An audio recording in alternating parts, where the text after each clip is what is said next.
In a quiet corner of Los Angeles, the rain came down steadily, tapping on the tin roof of Jake's small auto garage. The smell of oil and metal filled the air as he worked on an old pickup truck. Jake, 32, was a skilled mechanic, humble, quiet, and known for his honesty.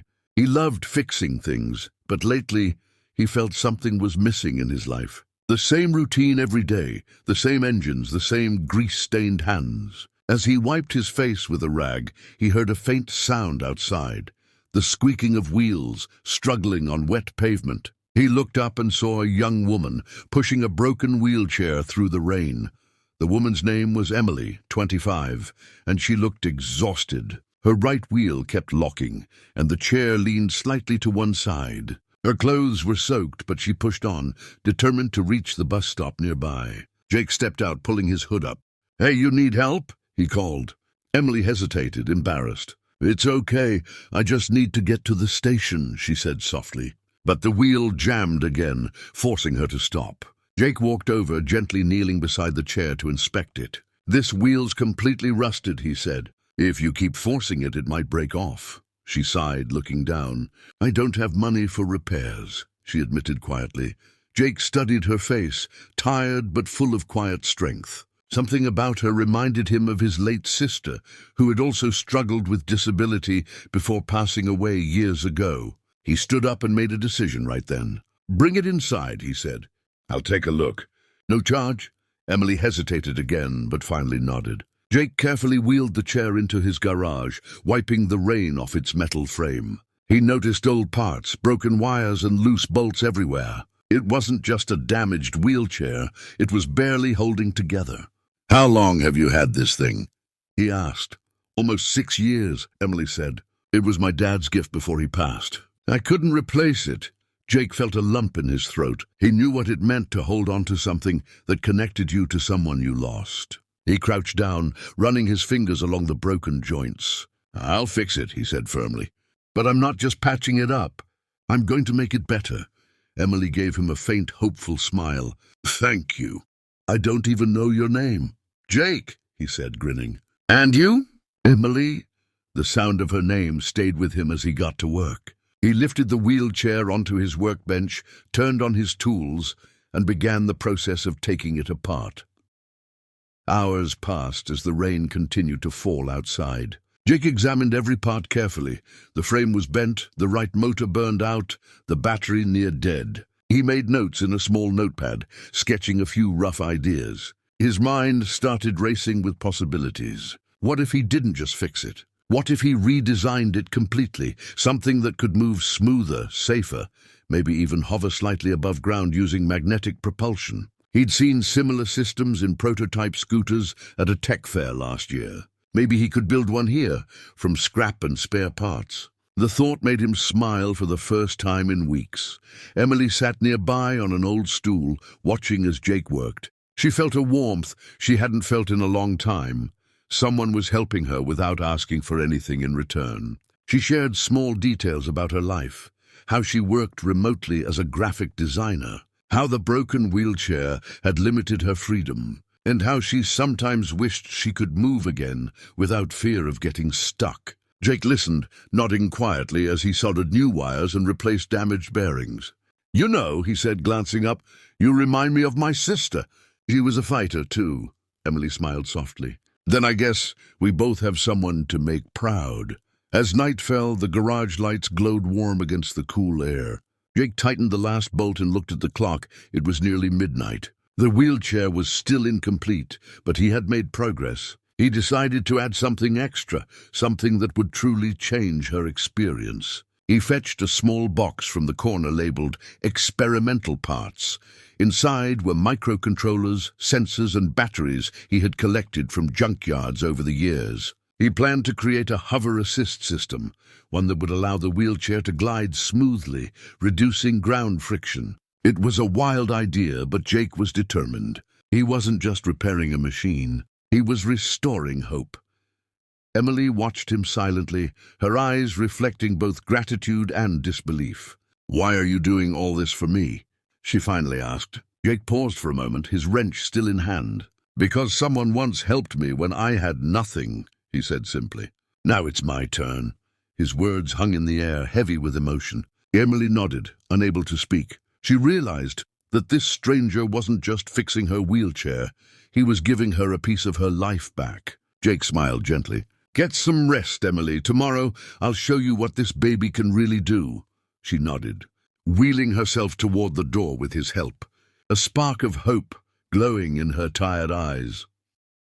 When the door closed and the rain turned to a soft drizzle, Jake looked at the chair once more. He placed his hand on its metal frame and whispered to himself, "Let's make her fly."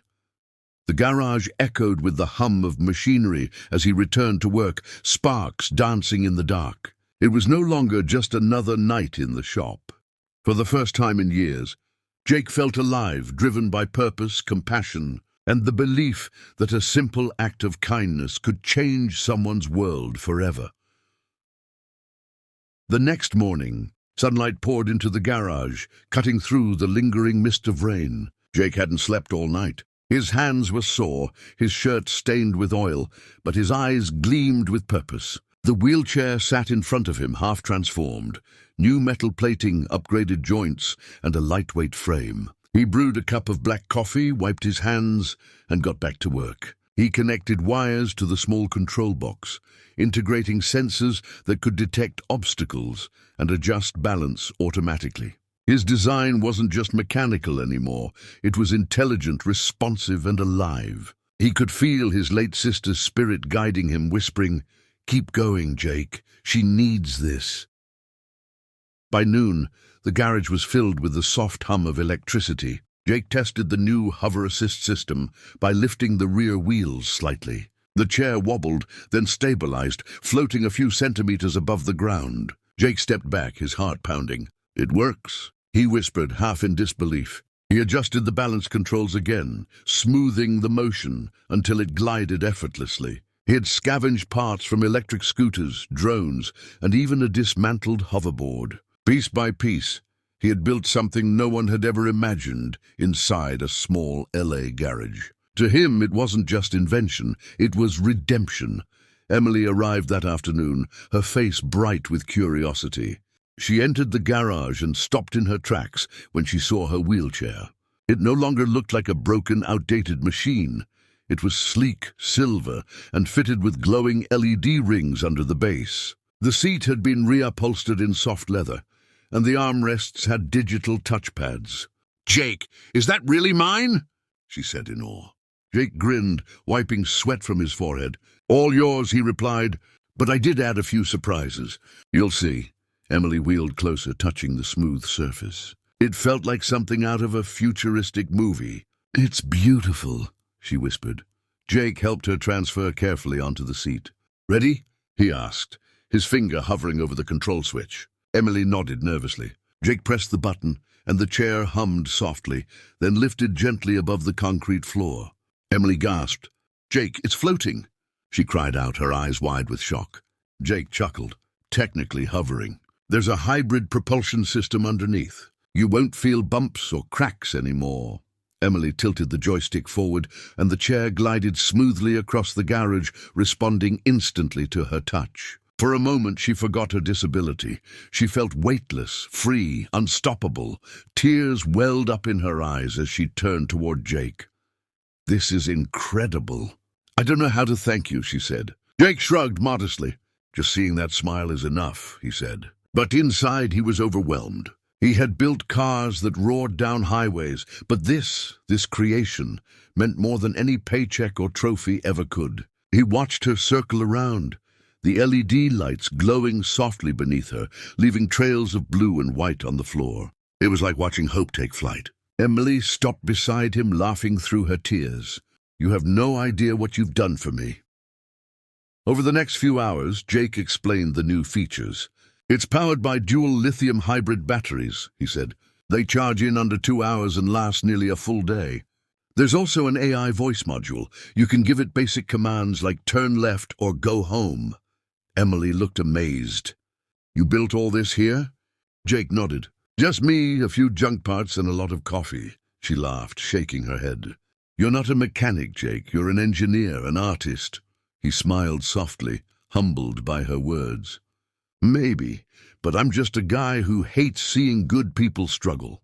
As evening approached, Jake and Emily took the chair outside for a full test. The sun was setting, painting the LA skyline in gold and orange. The street was still damp from the night's rain, and reflections shimmered on the asphalt. Emily slowly guided the chair forward, and it glided effortlessly over puddles and uneven ground. She laughed like a child discovering the world again. Neighbors peeked out of their doors, astonished at the sight. "Is that thing floating?" one man whispered. Jake grinned, giving a proud nod.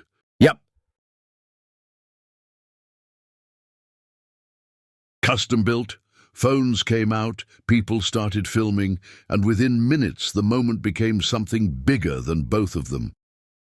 Emily stopped near the edge of the road and looked at the horizon. The wind brushed through her hair, and for the first time in years, she felt no limits. "Jake," she said softly, this isn't just a wheelchair. It's freedom." Jake stood beside her, smiling at the glow of the lights under the chair. "That's exactly what it's meant to be," he replied. There was silence for a moment, just the sound of the city and the faint hum of the hover system. Emily turned toward him with tears in her eyes. "You've changed my life." Jake looked down, his voice gentle. "You changed mine first, Emily. You reminded me what real purpose feels like." Night fell, and the two of them stood there, mechanic and designer, creator and dreamer, watching the world move around them. Jake didn't realize that someone had already uploaded the video of Emily's hover wheelchair to social media. Within hours, it began spreading like wildfire. People across the country were amazed. Comments flooded in. "Who is this mechanic? This could change lives. We need more people like Jake." But for Jake, the real reward was the look in Emily's eyes, the look of someone who believed in possibilities again. As the garage lights flickered behind them, he whispered quietly, "This is just the beginning." The following morning, Jake's phone wouldn't stop buzzing. He rubbed his eyes, half asleep, and saw dozens of notifications lighting up his screen. The video of Emily testing the hover wheelchair had gone viral overnight. Millions of views, thousands of comments, and hundreds of messages poured in. Headlines read, "Local mechanic reinvents mobility," and "Small garage, big heart." Jake couldn't believe it. He'd spent years working in silence, fixing cars for survival, never expecting recognition. But now, his small act of kindness had captured the world's attention. He quickly got dressed, grabbed his coffee, and rushed to the garage, wondering how Emily would react to all this. When he arrived, Emily was already there, scrolling through her phone in disbelief. "Jake, we're everywhere," she exclaimed, showing him the screen. News outlets were calling, influencers were sharing the clip, and even a few big companies had commented, praising his invention. Jake rubbed the back of his neck, overwhelmed. "I just wanted to help," he muttered. Emily smiled warmly. "And that's why people love it, Jake. You didn't do it for fame. You did it from the heart." She looked around the garage with tears forming in her eyes. "Your kindness didn't just fix a chair. It restored something inside me." Throughout the day, journalists and reporters arrived, eager to interview the humble mechanic behind the miracle. Jake, nervous and shy, stood beside Emily as cameras flashed. "I'm not a scientist or an engineer," he said modestly. "I'm just a mechanic who saw someone struggling and thought, maybe I can do something." His simple words struck everyone listening. Emily demonstrated the hover wheelchair again, gliding smoothly across the floor while reporters watched in awe. One of them asked, "What's next for you, Jake?" He glanced at Emily and smiled. "Whatever helps more people like her," he replied. The crowd applauded softly, touched by his sincerity. Later that week, Jake received an unexpected call from a major tech company in Silicon Valley. They had seen the viral video and wanted to meet. "We think your design has real potential," said the voice on the line. "With your permission, we'd like to collaborate to make affordable versions for hospitals and veterans." Jake sat silently for a moment, stunned. All his years of quiet work, his forgotten dreams, they suddenly had meaning. He agreed to the meeting but requested one thing. "I want Emily to be part of it. She's the reason this happened. The company representative gladly accepted. When Jake told Emily the news, she couldn't contain her excitement. "Jake, this is huge," she said, her voice trembling with emotion. "You're going to change so many lives." Jake smiled, though his eyes were soft with humility. "We are, Emily. This started with you walking into my garage." She nodded, overcome with emotion. Together, they prepared for the meeting, Jake polishing his notes and Emily designing presentation slides, showcasing the hover wheelchair's features. They weren't just partners in innovation now. They were partners in purpose. Each saw something special in the other that went beyond invention or fame. It was trust, kindness, and shared belief in making a difference. The meeting took place in a sleek glass conference room overlooking San Francisco. Jake felt out of place among the suits and ties, his calloused hands gripping a folder of sketches. But when he began to speak about his creation, his voice grew confident. "People with disabilities deserve more than just mobility," he said. "They deserve dignity, freedom, and confidence. Technology should give that back, not take it away." The room fell silent. Executives exchanged impressed glances. One finally stood and extended a hand. "Mr. Lawson, welcome aboard." Jake shook it firmly, feeling a surge of pride and disbelief. Emily beamed beside him, her eyes glistening with pride. Weeks passed, and production began on the first prototype series of the hover wheelchair, officially named the Freedom Glide.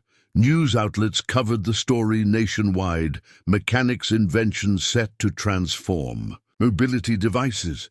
Jake's small garage was now a symbol of innovation and compassion, but he never let fame change him. He still fixed cars for locals, still greeted neighbors with a warm smile, and still kept Emily's original wheelchair hanging in the shop as a reminder of where it all began. One evening he stood in front of it, running his hand across the metal. "We did it, sis," he whispered, thinking of his late sister. "We finally made something that matters." Emily, now an ambassador for disability innovation, often joined Jake at events and conferences.